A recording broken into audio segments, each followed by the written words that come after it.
Okay, so good morning, class. Today we are going to discuss the chapter 12, which is all about the roles and competencies of school heads. But before that, allow me first to ask you a question. Who among you here wants to become a principal or aspiring school heads in the near future? Before I discuss my part, allow me first to introduce the learning outcomes.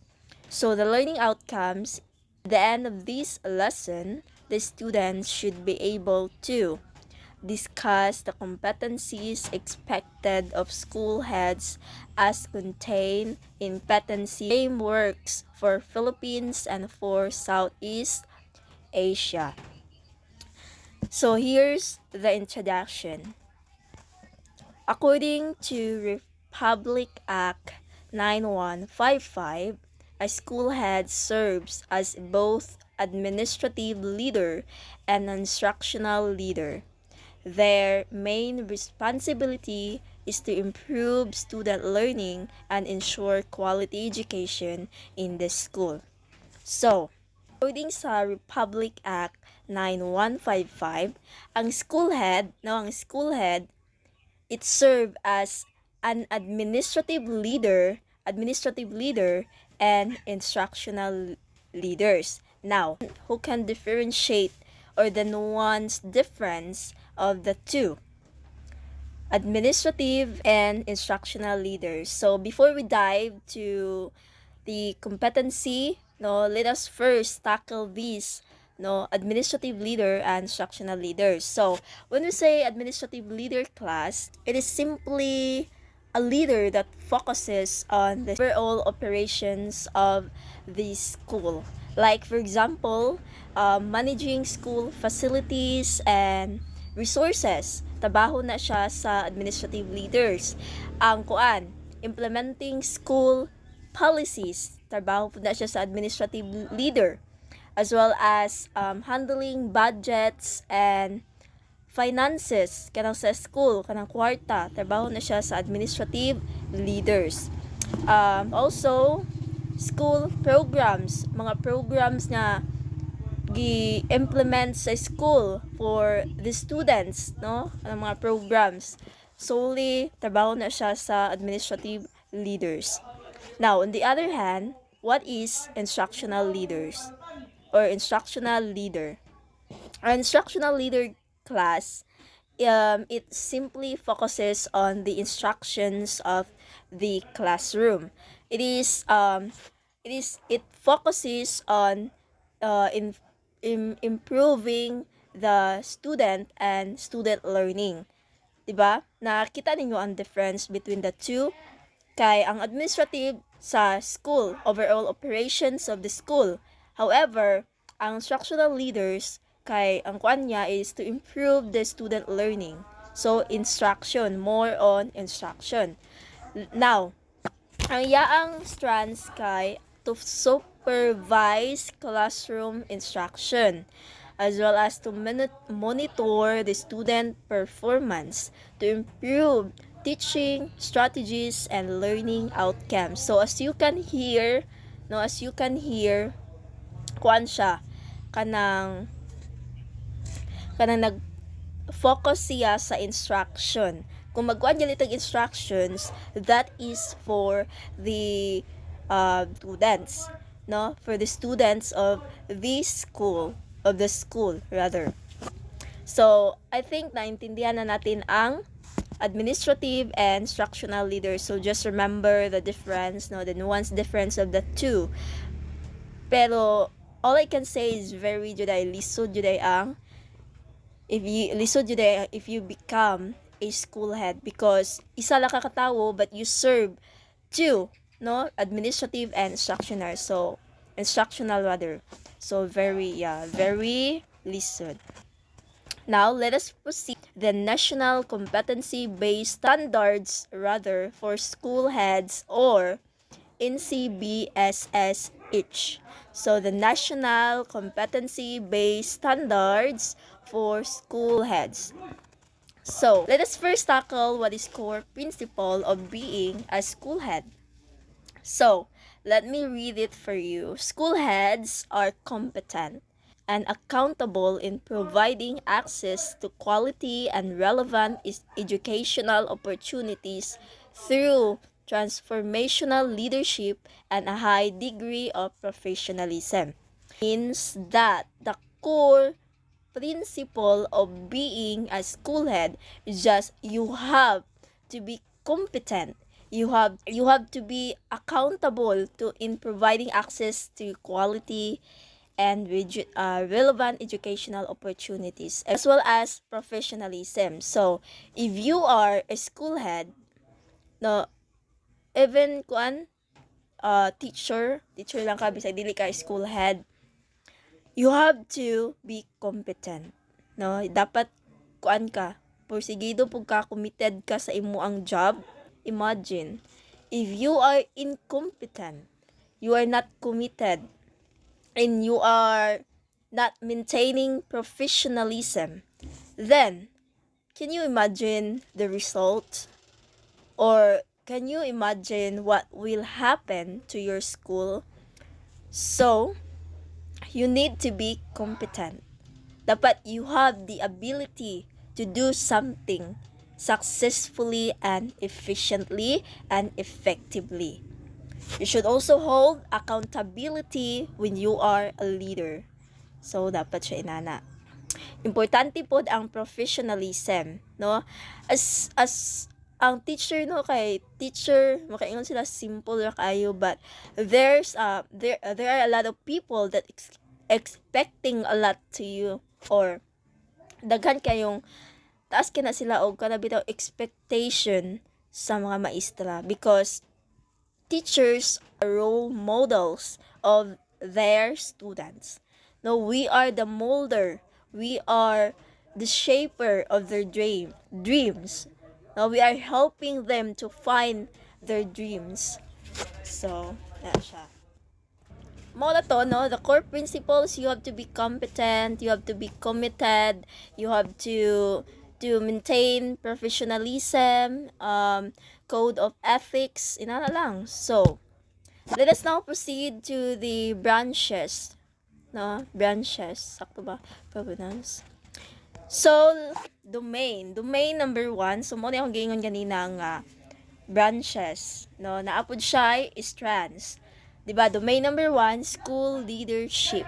So, in a way, these branches are mao ni siya ang school head should possess in order to become an effective leader, responsible decision maker, for that to improve the school and to provide quality education. So first, school leadership. Saman ang strands sa school leadership. So ano na siya? First, developing and communicating vision, mission, goals, or BGMO sa tuwa ba? Sakto ba? BGMO. So, if you are a school head, you should develop and communicate the vision, the mission, and the goals of the university or the school. Another is data-based strategic planning. So when you are a leader, or when you are a principal, a school head, no, or a teacher, you have to have this or data-based strategic planning. So as for your information, when we say strategic planning, it is the ability to carefully planning a goal, and it is knowing what are the steps that you have to do to achieve the goals. No, inana siya. Carefully planning a goals. And then knowing the steps that needed to take to do that to achieve the goals that you are planning. Inana siya. Problem solving. No, a leader should be a problem solver. Kay unsaon na lang og wala kay ability to solve a problem. And then building high performance teams kani siya. Mabuhat nimo ni siya through communicating, no? You have to build a high performance teams. So humans is in islands. So a school leader should also build a high performance team for the school head to work collaboratively and kana bilang na teamwork, coordinating with others. Kani, you have to coordinate with others. Dili po tanan nga buhaton sa school, trabaho lang na siya sa school heads. But ang school head also need to coordinate with others.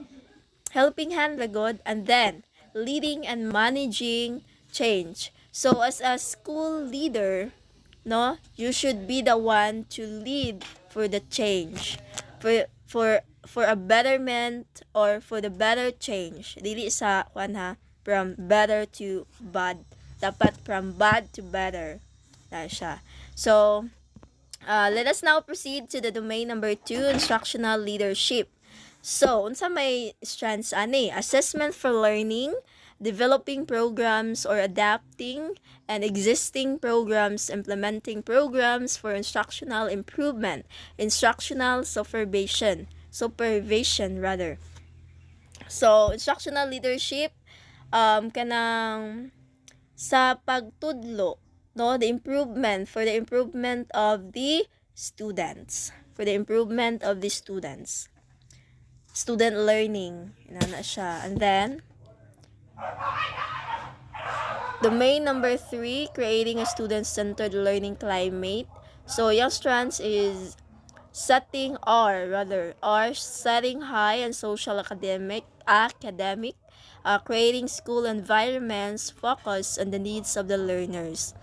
So as a 21st century student, no, we are in kanang student-centered learners na ta. So that means that teachers are now a facilitator, no, means to guide and to facilitate the learning of the students, to guide the students nana. So dili unlike sa una sa traditional method nga teacher-centered, but karon we are changed into a democratic classroom, means that everyone have the freedom to share their opinions, ideas, thoughts, and inana. So learner-centered nata. Domain number 4, the management and professional development. Creating a professional learning community, recruitment and hiring, managing performance of teacher and staff. So, kani siya nga management and professional development. So, as a school head, if you're a school head, you should recruit and hire someone that is qualified for the work, for the job to do. Dili kay relative nimo siya, imo na dayon siya i-hire na dayon nimo miskin dili siya qualified sa job. So dapat you have to maintain professionalism, you have to be objective and avoid being subjective, because paunsa ka maka-create og high performance teams ana if you are hiring and recruiting someone who are not qualified just because they are your friends, relatives. So inana. And domain number 5, parent involvement and community partnership. So parental involvement, external community and partnership.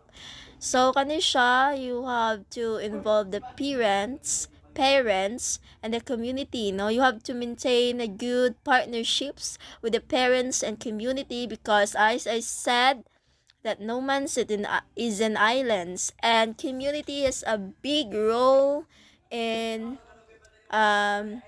in school as well as parents, right? So dako sila og tabang.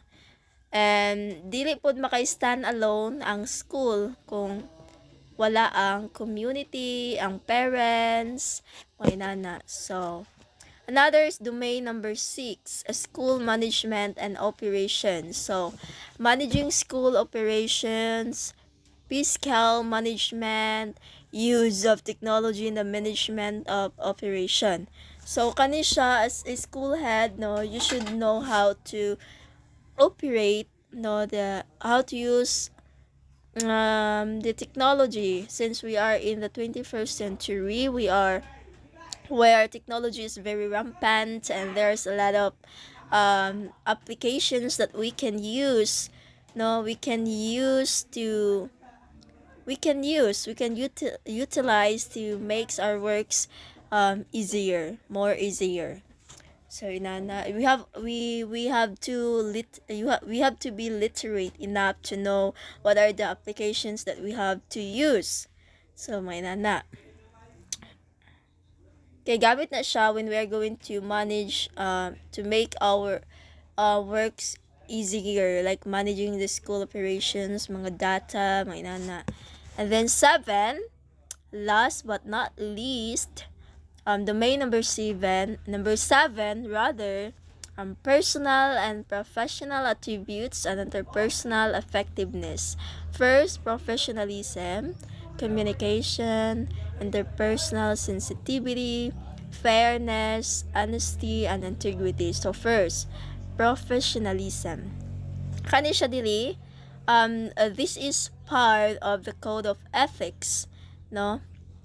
And this is very important now when you are in the field of education, because as I said that people has a lot of expectations for the teachers, as we are the molder, the shaper, and supposedly a role model.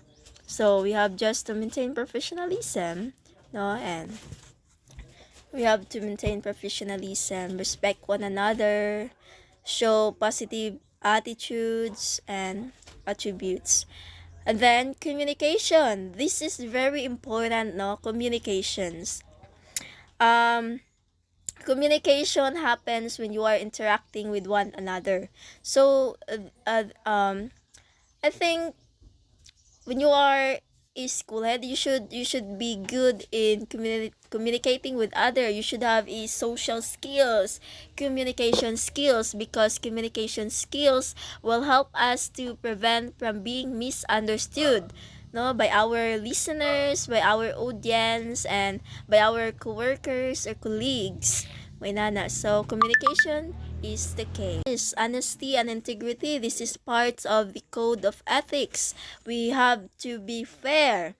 We have to be fair, and we have to embody the integrity and honesty. We should be honest, no? We should be honest, and we should threat. We should treat everyone with fairness. No, inana siya. So I think that would be all for my part, and I hope that you have learned something from my discussions. And this is me, Teacher Sharon Redundo Alvarez, and thank you.